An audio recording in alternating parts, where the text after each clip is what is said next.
Daugeliui nuostabą keliančios verslo sritis sunkmečiu klesti.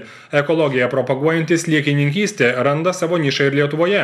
Netradicinio ūkio šeimininkai šiauliečiai verslininkai sako įdarbinę sliekus, kurie perdirba organines atliekas ir gamina ko gero efektyviausias ekologiškas trąšas. Ekonominių sunkmečių verslininkai ieško naujų dar neišbandytų ūkio šakų. Daugelėje užsienio šalių puikiai išvystyta sliekininkystė Lietuvoje kol kas žengia dar tik pirmuosius žingsnius ir yra vadinama netradicinė žemės ūkio šaka. Šioje fermoje netoli Šiaulių jau gerą pusmetį auginami ir veisiami sliekai.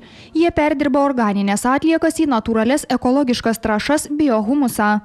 Vermikultūros, kitaip vadinamos sliekininkystės, ėmėsi verslininkai tikina, tai bandantys ne tik užsidirbti, bet ir propaguoti ekologiją.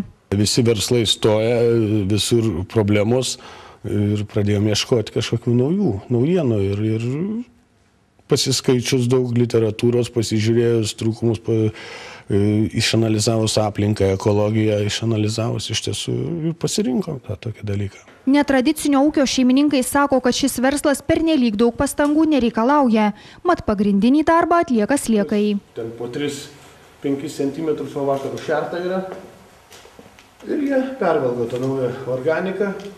Sliekai auginami dėžėse ar specialiuose talpyklose. Už tų rankinų traukia ir per apačią byra biohumusas, sliekai eina į viršų. Vienintelį Lietuvoje pramoniniu būdu auginantys sliekus šiauliečiai sako, kad jų pagrindinis darbas – parūpinti maisto įvairių buities, pramoninių ir žemės ūkio organinių atliekų. Šiaudai yra ir įvairių atliekų ir parduotuvių atliekos. Jas mes maišom pagal receptūrą, pavadinkim. Receptūrą vėl tiek mokslininkai rekomenduoja, tiek patys sukuriam ir maitinam sliekus. Dedam po 3-5 cm į dieną, sliekas suvalgo tiek, kiek jis sveria. Tas sliekas pervalgęs, kaip ir jų ekskrementai, tai yra kaprolitai. Tie kaprolitų kiekis mišinėje su tom perdirbtom atliekom yra biohumusas. Šioje fermoje auginami net 5 milijonai specialios rūšies Kalifornijos sliekų. Norint pasiekti puikių rezultatų, jiems esą būtina sudaryti atitinkamas sąlygas. Patalpoje turi būti drėgna ir šilta. Tada, pasak šiauliečio Gintaro Šimkaus, sliekai bus darbingi ir veisis. Parsivežėm iš Ukrainos ir jie gan brangus, gal pati ta veislė brangus, bet jie dauginasi.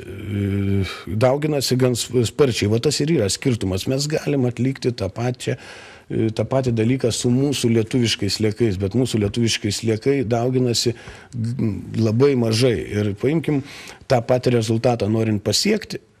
Namie galima lietuviškų sliekų į mėšlą prikoncentruoti, jie duos visą šitą, bet jie neįsidaugins taip.